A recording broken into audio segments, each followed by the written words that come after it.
윤석열 정부가 불법 계엄 이후 새 정부가 들어서기까지 184일 동안 62개 공공기관장을 임명한 걸로 파악됐습니다. 고연봉에 임기를 보장받는 자리에 보훈 인사가 이어졌다는 비판이 나옵니다. 그러면서 이재명 대통령이 당장 임명할 수 있는 곳은 전체의 13%가 채 안 되는 걸로 나타났습니다. 송승환 기자의 단독 보도입니다. 지난 5월 한국마사회 수장으로 윤석열 전 대통령의 대학 선배인 정치권 인사가 유력하게 거론됐습니다. 한국관광공사 사장에도 국민의힘 전 의원이 내정됐다는 보도가 나왔습니다. 여러 논란이 일자 대선을 앞두고 이들의 인선은 결국 중단됐습니다. 하지만 불법 계엄 사태 이후 윤석열 정부는 대선 전까지 60개 넘는 공공기관장 자리를 임명했습니다.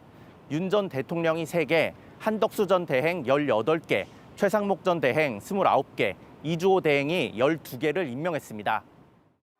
친윤 인사와 캠프 출신 등을 위해 줄줄이 보훈 인사가 이어진 겁니다. 국민의힘 중앙연수원장 출신인 최춘식 전 의원이 한국석유관리원 이사장에 임명됐고 윤석열 대선 캠프 출신인 김삼화 전 의원이 한국양성평등교육진흥원장 자리에 앉았습니다.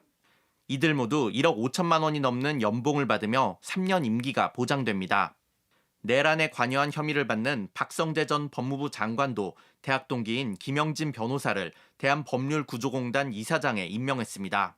전 정부에서 임명해 임기가 1년 이상 남은 기관장은 전체의 65%, 10명 중 7명 가까이 이릅니다. 2년 이상 임기가 남은 기관장도 3분의 1이 넘습니다. 철학이 달라서 문제가 생기는 경우 비효율이 발생하는 것이고 기관장이 정부나 또는 대통령실에 네트워크가 없게 되면 조직의 성과에도 영향을 미칠 수가 있어요. 대선 당시 여야는 모두 공공기관장과 대통령의 임기를 맞춰야 한다고 공약했습니다. 민주당 알박기 인사저지 특별위원회는 불법 계엄 이후 임명된 공공기관장 등의 절차상 하자가 없는지 조사하겠다고 했습니다.